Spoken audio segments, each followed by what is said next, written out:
Hey everybody, welcome back to my channel. If you're new here, my name's Rachel and I am knitting. Not right now, but most of the time. And I have been knitting, and geez Louise, I have a lot of knitting to update you on. Today's video is episode 8 of my knitting podcast. I have my notes here in my knitting journal, and geez Louise, it's been a while. It has been a while. I just finished, you're gonna laugh at this, I just finished watching my last podcast episode. I watched it in double time so I could really quickly absorb what was going on in that video, because that video went live on March 26th, 2024. Today, the day of filming, is April 14th. So it's been a while. It's been over 2 weeks, like 2.5 weeks since 3 weeks? Hold on, let me fact check myself. Today's April 14th, March 26th. Yeah, so 1, 2, 3, just a little shy of 3 weeks. Okay, thank you for, suffering that aside. I just had to know. So just shy of 3 weeks since my last podcast episode. And since I recently rewatched my last podcast episode, I know that I started that episode saying, oh, I'm gonna film every week. I film on Mondays. Fake. Lies. Inaccuracies. Anyway, today is Sunday, April 14th, and I am now filming podcast episode 8. If you watched my vlog installment of the first 10 days of my journey into the 100 Days of Spinning Challenge, you'll know that I have been traveling. If you can see my background and you've watched this channel for a while, you'll know that I am home in Louisiana. I had been in Oregon, now I'm in Louisiana. So the last 2 weeks have been topsy-turvy, upside down, sideways, chaotic, traveling cross country with all my treasures, with my dog, with my husband, and now we're back and we're settled and we're ready to get another video under our belts. Or I should say, I am ready to do those things because you're just along for the ride. So buckle up, Buttercup, and let's get going. Wow, what a breakneck speed intro this has been. But hi, welcome back. I'm glad you're here, is basically the only thing I needed to say. And now that I've said that, let's get into the podcast. So, today's episode is going to be covering my knitting progress from March 26th through today, April 14th, or through the morning of today, April 14th. I plan to knit some more today, and I won't be telling you about that in this podcast. You'll have to wait till next week to know what I did with my afternoon. Thrilling. All right, so we're going to start with project updates, and I'm going to give you updates on the projects that I mentioned in my last podcast episode, which again, I only remember because I just watched it myself. So the first thing I need to update you on is my Azucena knit-along sweater. Someone in the comments on my last podcast episode has encouraged me to address my pronunciation of this sweater. So I have listened to Google and I'm hoping that now I'm doing it better. Azucena. This is the Azucena by Claudia Quintanilla, and I've only made a few rows of progress, but progress nonetheless. In the last podcast episode, I was about to start the third colorwork motif, and as you can see now, the fourth, wow, I made a lot more progress than I thought. So I'm pretty sure the last podcast episode, I was about to start this motif row of flowers, and I've obviously finished that, and now I'm on halfway through a new colorwork motif row. So we're making progress. I'm making progress, and I'm happy with that. I'm going to continue to chip away at this project. The knit along goes until the end of May, so I'm not sure if I will finish this all the way because it was on hiatus for a few weeks. So I'm not sure if I'll finish it, but I do want to get at least the yoke done. And if I can surpass that goal, then my stretch goal will be to finish the body of this sweater. So there's the update on my Azucena. And the next update that I have for you is on the baby blanket that I featured in a few different podcast episodes preceding this episode. I don't have it to show you because I finished it. It's done. I'll put a photo here. I don't think I got a video. But it is in Oregon with my parents, and they are going to deliver it to my cousin who is expecting. And I made it for her baby shower, which I did not finish it in time for. So the baby blanket is done. It was a really, really simple garter stitch blanket with a double crochet edge. So hopefully you can see on the photo what that looks like. When I cast it off, I thought that I had knit far enough for it to be a square, but it's not a square. It's definitely a rectangle. It is not as wide as it is long, or vice versa, whatever. So if I had had the critical thinking skills required at the time to make it actually a square, I would have done that. So if I had a time machine, I would go back and do that. But honestly, if I had a time machine, there are so many other things in history that could be improved upon, other than fixing that baby blanket. So I take it back. I'm not going to fix it, even if I had a time machine. But the baby blanket is done. So that's a finished object to report on. The next thing that I want to tell you about is something that I told you was a finished object last time, but has actually since been beautified, let's say. So I showed you my knit e-reader cozy last podcast episode, but it didn't have these cute little embroidered flowers, and it didn't have these unevenly sewn on snap buttons. Like, what was wrong with me when I sewed those on? I do not know, but they are not evenly spaced. It really doesn't matter. But I think that the flowers really, really Rachelify this e-reader cozy. This is Leslie of Knit California's first ever pattern. I'm so proud of you, Leslie, when you're watching this. I'm so proud of you. I'm just so proud of you, and I'm so happy for you, and I'm so excited to see where your pattern making goes. I think that you will continue to impress us, and I can't wait to see it. So thank you so much, Leslie, for letting me test this for you. It was a great experience. It's a great pattern. If you're not Leslie and you're watching this, let me say something to you so you don't feel left out. You can purchase this pattern on Ravelry. It's $4.50. There's a gauge calculator that's included in the pattern that I think makes this pattern worth every single penny. You can read more about why the gauge calculator really impressed me on my Ravelry project page. I need to slow down. I'm like tripping over my words. But you can read more about why I love it on my Ravelry project page, which is what I was trying to say. And I will link that in the video description box. If you don't want to pay $4.50 for a knit e-reader cozy, Leslie is working on a tutorial for YouTube, so you can follow the tutorial and make it for free by watching that tutorial. So keep your eyes peeled, follow Leslie for more updates on that. But I did want to update you that my formerly finished object is now an even more gorgeous and cute finished object, my knit e-reader cozy.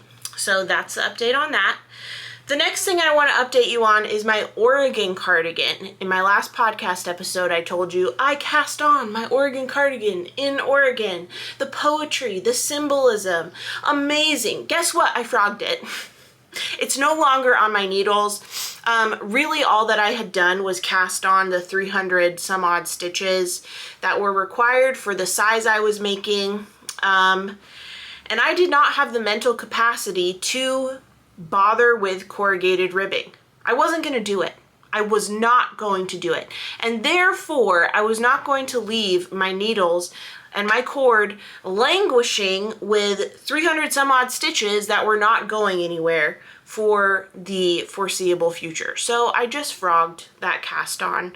And by frog, I mean like it was barely a frog because it was not even a row of knitting. It was just a cast on. But I frogged it. That's no longer a project, no longer a whip. And I will make the Oregon cardigan one day, but just not right now. All right, moving on. The next thing to update you on is another finished object, which is the Sacred Sheep hat for my dad. This is something that I showed you in last podcast, and I since finished it. I cast it on March 24th, and I cast it off on March 26th. So really, the moral of the story is I am incredible. Incredible. So it's a really quick project. I knit it in worsted weight yarn. In the pattern, it's the Sacred Sheep Hat by Caitlin Hunter of Boylan Knitworks. In the pattern, you can use fingering weight yarn, DK weight / sport yarn, and worsted yarn. So I've made it twice now. Both times I used worsted weight yarn, so I can't speak to the fingering weight or DK weight versions, but the worsted weight is a really quick knit, really enjoyable. I liked it a lot. So matched with my dad. He has his hat, I have my hat, even though we're a continent apart. That's a little dramatic, but you know, Oregon and Louisiana are far apart, okay? So it's not that dramatic, but we're connected by, it's like friendship bracelets, except hand knit hats. So I'm glad that I was able to finish that before DJ and I embarked on our trip back to Louisiana. So that's a finished object. Okay, now with that, basically have updated you on every project that I had on my needles that I mentioned in the last podcast. So now allow me to mention projects that have come onto my needles since last month's podcast. Whoops. Okay. So this is a huge update, and I need to be careful in how I'm showing you this. Hold on. Let me secure this. Okay. So now that I've secured it with some cord locks, in the last podcast episode, I showed you 3 skeins of Treehouse Knits Dove DK base in the Rory colorway. These were skeins that Lauren sent to me. Lauren is the owner of Treehouse Knits. She sent them to me last summer in July of 2023 to help promote her favorites collection. And I chose this colorway. It's called Rory.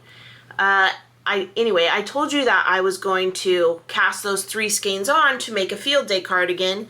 And this, behold, is the aforementioned field day cardigan. On my little viewfinder, this looks like it's reading a bit more pink. I'm not sure if that is just the viewfinder or if that's what the actual footage will look like. But it's not overly pink. Like, at least when I look at it, that is not the color that jumps out to me. The color that jumps out to me is the green and the purple in this colorway. This is so gorgeous.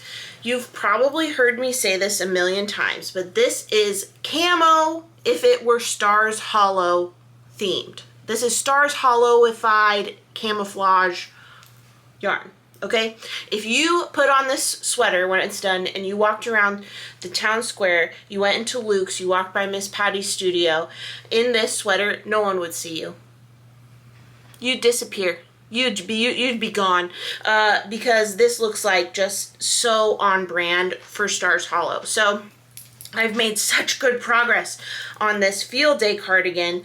I finished the back panel, and then I did the 2 front panels, the front left and the front right, and I have since joined all the panels. So now these are my sleeve holes. I have modified this a little bit here and there. Like, for instance, I knit 4 more rows on each panel before joining the panels and closing the sleeve gap, sleeve hole, armpit area, whatever. I knit 4 extra rows. So that meant that my sleeve opening will be a bit bigger than as written in the pattern, just because I didn't want my arms to be cramped. And then that meant that I also modified where I was placing the first buttonhole, because in this pattern, you knit for a certain amount of rows slash inches until you join all the panels, and then you knit for 1/2 inch for my size before you start the first buttonhole. But since I had already made the panels a bit longer to account for a larger sleeve opening, I made the first buttonhole not as low after joining the panels, if that makes sense. I'll go into more detail of this on my finished object diary video for this one day whenever it is done. But I'm really, really happy with this. Also on this project, I have been alternating skeins for the entirety of the project, except for the short rows on the back panel. So every single other part of this project has been alternating skeins, which has been not as bad as I think we make it out to be in our heads. Like, alternating skeins kind of is up there with weaving in ends, or I don't know, something else that we collectively kind of rag on, but it hasn't been that bad. But it hasn't been as awesome as just knitting with one strand of yarn. Having 2 cakes of yarn connected to your project does require some yarn management. When I was knitting on this in the car during my passenger princess moments on our road trip, I had 2 different Lemonwood yarn minders tucked into the glove box. And I'll put a picture here so you can visualize what I'm talking about. And that really helped me with yarn management. Another thing I want to say about this project is I have knit up all those 3 skeins, or at least I have them all in work. Like, I have like half a cake left of one of those 3 skeins that I showed you on the last podcast episode. So since then, because of that, I'm now out of new yarn for this garment, and I have to dip into my supply of old yarn, aka this is the yarn from my first attempt at knitting the Rory Field Day that I frogged. So because I frogged it, that means this yarn is crimpy. It's kind of like, it's not smooth. So if I were to knit with this just as is, the fabric that I would be creating would not be smooth. The yarn would be kind of, you know, bumpy and noodly, and I don't want that. So I have been resetting this yarn with steam. If you don't know that trick, if you have crimpy or crinkly yarn, you can simply reset it by giving it a nice steam. I have a Nitty Naughty now. This is one of the gifts that DJ got me for Christmas. This Nitty Naughty, I think he got it from Webb's. It's an Ashford Nitty Naughty, and I used that to wind a ball of the old yarn onto, and then I put it on my Swift and I steamed it, and that smoothed out all the yarn. So this little cake is an old cake from yarn I frogged, and once this runs out, I will take my pick of one of these pieces of old yarn, reset it with steam, and then use it in my project. So that's the update on the Field Day cardigan. I am absolutely loving this knit. Like, oh, I really love it. The variegation of the yarn is a surprise and a delight, like every few stitches. Like it goes from purple to cream to blush to green. It's so, so beautiful and fun. And I really think this will be a wardrobe staple. I think it's gonna go well with so many colors. Like it's gonna go great with purple. It's gonna go great with greens. It's gonna go great with neutrals. So I'm really, really enjoying this knit. Like it cannot be overstated how much joy I'm getting out of working on the field day cardigan. Also, I will say with the field day cardigan, it's kind of an interesting construction. And when I say interesting, I mean, I don't know what I'm talking about. Like maybe this is a common construction for drop shoulder cardigans. I don't know, but it's awesome. I love it. But it's hard to conceptualize at the beginning of knitting it. And I'll go over that in my FO diary one day. Okay, so there's the update on my field day cardigan. Now let's do an update on the orca that I mentioned to you that I was going to make with my Gepard colorways. So if you remember, I had a partnership with Cesium Yarn, a local yarn store on Orcas Island off the coast of Washington State. They sent me 2 worsted skeins of this really beautiful fuchsia purple and 2 DK skeins of this nice vibrant darker blue and 1 DK skein of this nice turquoise blue. So I haven't cast on the magenta, or not the magenta, the fuchsia purple. Eventually I'm going to make a hat with that, but I have cast on for my orca stuffy. Now this orca stuffy is written to be seamed, so you knit it in pieces. And this is one piece of the orca. It's kind of like it just rolls up in on itself, so it's difficult to show you, and frankly I can't even conceptualize what part of the whale this is supposed to be. Like I know this is supposed to be the top of the whale, I think. I don't know. It will all be made clear one day, I'm sure. But on my needles currently is the other piece of the whale. Yeah, this is the bottom of the whale. And this is the section that requires intarsia, so it's incredibly slow going. I started the intarsia section on the road trip, and it was quickly apparent that it would break my brain to do this on the road trip. Managing 2 skeins attached to your work, like with the field day, was one thing, but with this orca stuffy, I have all of these, you know, sources of yarn connected to the project because of the nature of intarsia. So really I need to just like put my head down and get the intarsia section taken care of, and then the rest of the sections should not be so cumbersome. I'm gonna secure these needles because they weren't secure. But that's the update on my orca stuffy.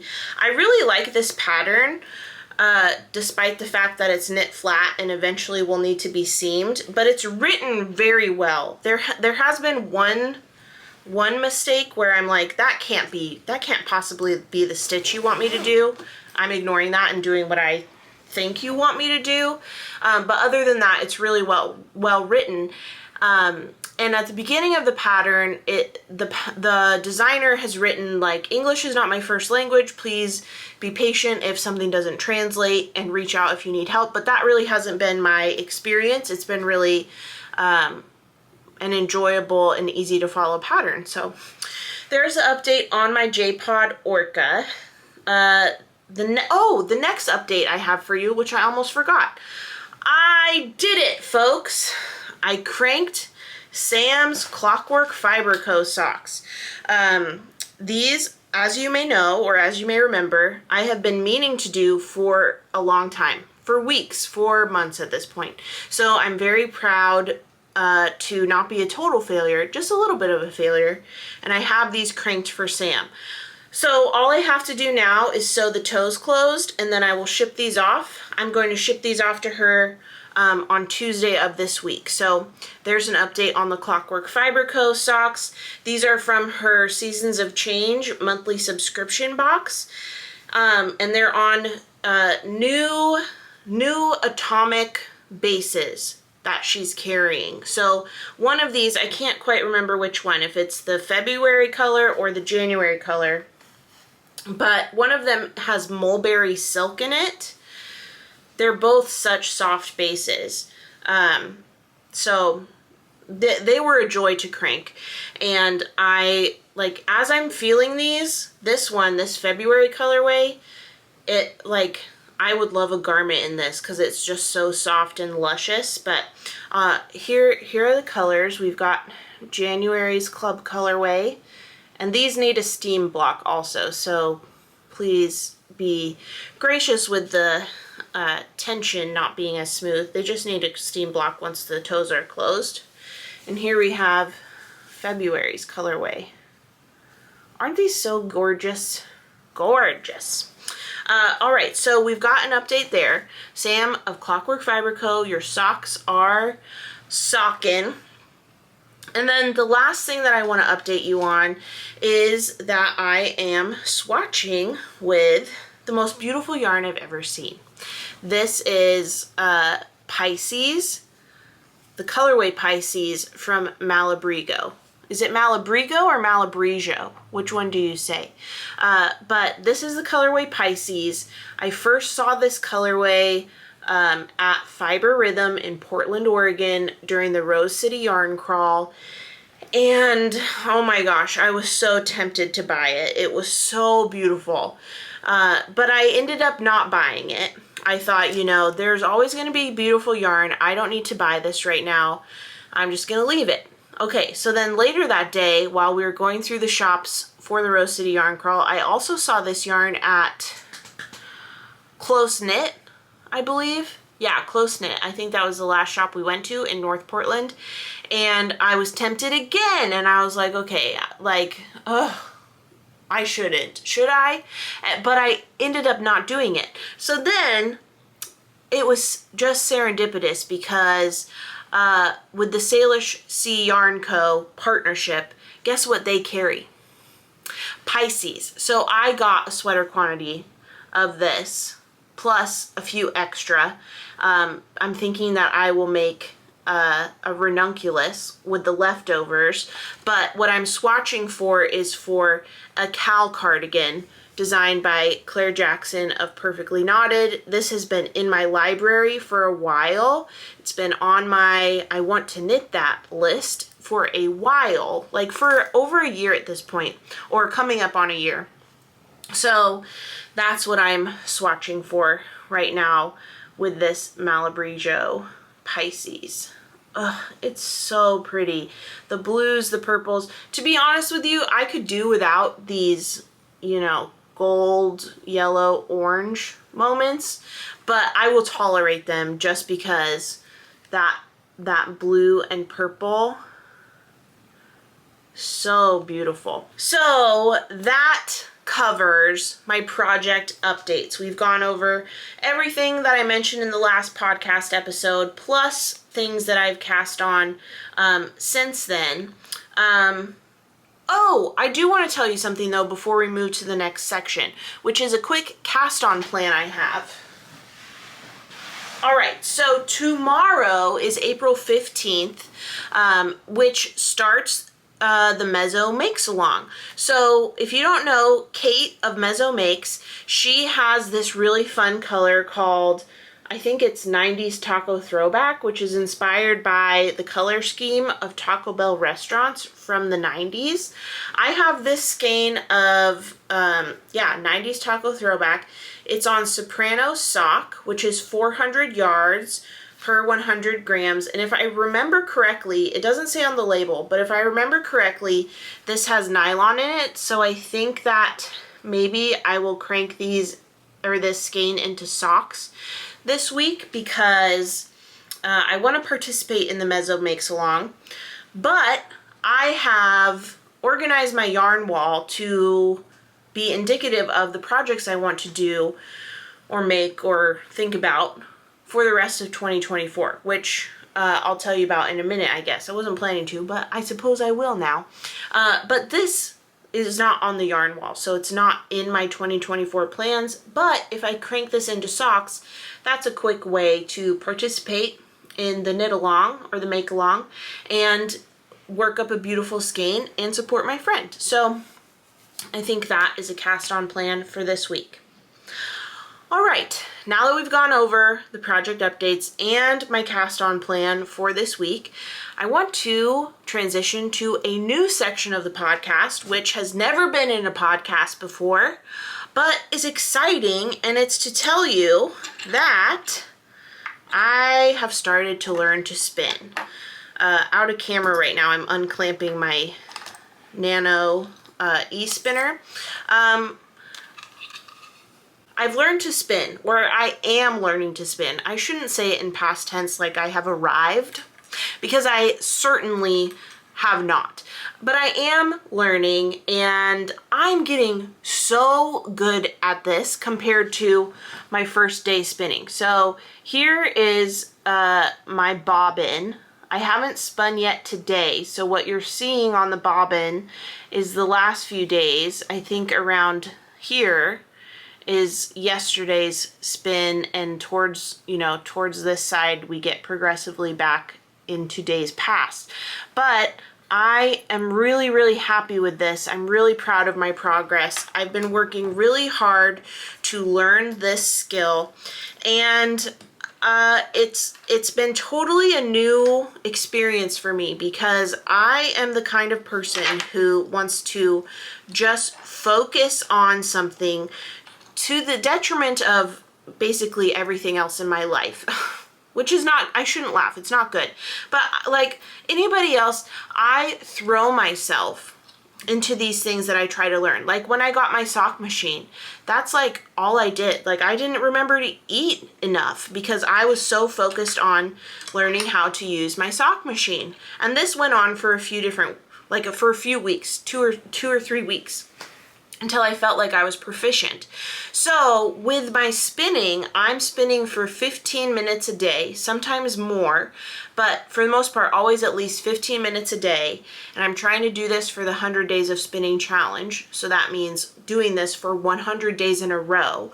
I haven't done today's spin yet, but I have done all 13 days so far, because it started on April 1st. And it's like night and day seeing my spinning from yesterday's spin compared to the first day's spin. So if you're interested in seeing my progress at all, you can follow my spinning vlog for the 100 Days of Spinning. As of this video, only one spinning vlog has been uploaded, but I'll put it up here or up here for you to look at and watch if you're interested. I should also tell you that my electric spinner has a name. His name is Elliot Stapler, inspired by Elliot Stabler. So if you know anything about spinning, you'll know that staple is a term used. It refers to the length of the wool or the fiber that you're using. So instead of Stabler, my Nano's name is Stapler. Elliot Stapler. So just hilarious. I was torn between Elliot Stapler and Elijah Wool, which is also hilarious. So maybe if I get another Dreaming Robots wheel one day, or spinner one day, I will go with Elijah Wool. I also should say that I really want a spinning wheel. I really, really want a spinning wheel. So if you are a spinning wheel producer, sponsor me if you want. I don't know. I really want a real wheel, and yeah, one day I will have that. I don't know how that will happen, but one day I hope to have a wheel that has a treadle, and like, yes, I want it all. So that's the spinning section. Not much to say other than, hey, I'm learning to spin, and it's really hard, but I feel like it's clicked for me. Like, so many people messaged me or commented on Instagram whenever I talk about spinning being hard and being like, just keep at it, just keep practicing. It's impossible, it's frustrating, it's so defeating until one day it clicks and you're spinning and it makes sense. And I won't say that has like totally been my experience, but it sort of has, because I'm so much better now and every day I improve. So yay, Rachel is spinning now too, not just Rachel is knitting. All right, so now that we've gone over project updates and I've told you about my spinning, I now will go to the acquisition section of the podcast. All right, so hey, welcome to the acquisition section. So couple things. I already mentioned to you I got a sweater quantity plus some of the Malabrigo Pisces. Now, I am proud of myself for the circumstances under which I got this yarn, because I didn't just get it the first time I saw it and I thought I wanted it. I didn't get it the second time I saw it and thought I wanted it. I waited till I could get it at a discount. I waited till I knew for sure, like, nothing could compare to this yarn in my mind. Like this, we've heard of buyer's remorse, but what about, what's it called when you're like, abstainer's regret or whatever, I don't know. I had that. I really wanted this yarn. So I'm glad that I waited to know for sure, like, this is yarn that I couldn't get out of my head. I really wanted it. This is not to say that impulse buys are bad. It's just not something that I had the means to do at the time. So I'm really proud of myself that I got this under the circumstances I did. Also, with my partnership with Cesium Yarn Co, I picked up some fiber. This is Malabrigo Nube, which is merino combed top. Now, in my spinning journey, I've learned that spinning merino is really dang hard. It's really difficult. So maybe that's because I'm learning. Maybe it's just the nature of spinning merino, but the staple length of merino is like an inch long. It's really, really short compared to the Corriedale that's currently on my spinner. So this is not going to be a tomorrow spin. This is going to be wait till I am proficient enough to trust myself with this beautiful fiber to do right by it, kind of thing. So this is going to be set aside for a while. Also, through my partnership with Cesium Yarn Co, I picked up this Coco Knits, what is it called? Coco Knits Stitch Fixer, which is basically a tool with a crochet hook on one side and a crochet hook on the other side as well. So this will be great for dropped stitches when I need to ladder up. And then I also got some of these enamel buttons. Look at this. Look at it. So cute. So cute and purple. So these are like cute little, they look like pansies, if pansies and irises had a button baby. That's how I'm imagining it. So I got some of those for a cardigan. I'm not sure which one. They might look good on the field day, but I'm kind of thinking like a more neutral button would be good for the field day. So I'll save these buttons for the perfect project. But those are some acquisitions I got. Another order or another acquisition that I got was from the Treehouse Knits Ever After collection. I just got 3 skeins from that collection, and I posted about this on Instagram when this order arrived, but it is a crime that I did not get a sweater quantity of this colorway. This is the colorway named Ever After from the Ever After collection, and I don't care what you say, this colorway is a purple. Like, look right there. Oh, it's so pretty. This is on the Dove DK base, And it's so beautiful. Why did I only get one skein? What was I thinking? But I got one skein of this. I also got one skein of I Am of Noble Blood on Lauren's Tweed DK base. I was thinking like a nice one skein project, like a neckerchief or a hat, but honestly I think a neckerchief would be better. In the viewfinder it looks like it got so dark. I hope that's not real. I hope that's not real. I hope you can see me and it's not so dark. And then I also got I Am of Noble Blood on Dove DK. One skein of that.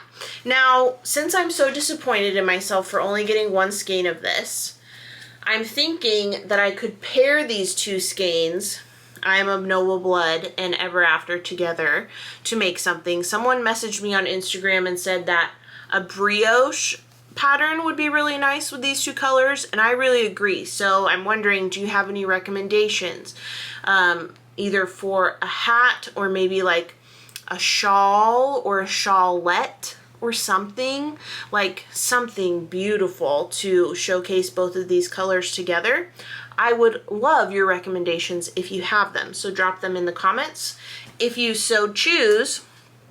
The next acquisition I have is something that I've been using throughout the video, which I didn't plan to do but has worked out great.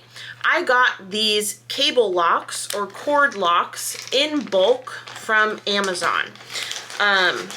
They come in all sorts of different colors.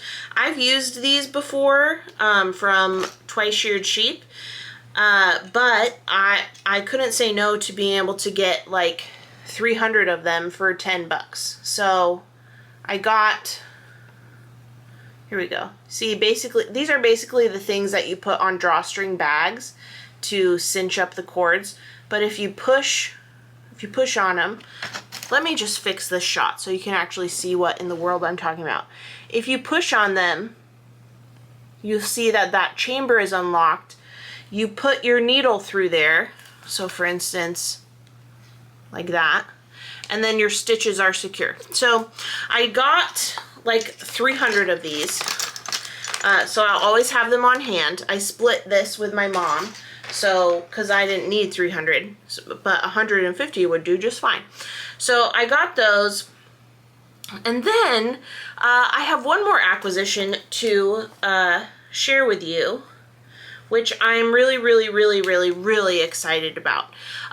It's not a tangible acquisition, it's a digital acquisition. So I have a logo now. I actually have two logos, and I'll put them on the screen here so you can see and enjoy and admire. But yes, I have two logos. I'm really grateful that I have these. Faith from The Works Creative LLC made these for me, and it's all thanks to my mom who got the ball rolling on this. It was past time that I had a logo, so I don't know, I'm glad to have a logo, and I'm really excited about this one. It's based on the profile picture that I have across my social media platforms, which was actually taken in the house I lived in my senior year of undergrad.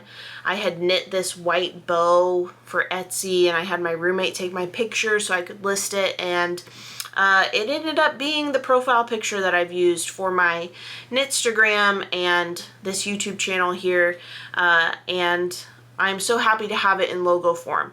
I'm really happy with the colors. I'm really grateful to Faith for working with me to make my vision come to life. So I hope that you love the logos as much as I do, because you're gonna be seeing them everywhere. I'm gonna put them on merch, I'm gonna make stickers with them, and I'm just gonna stick them just all over the place.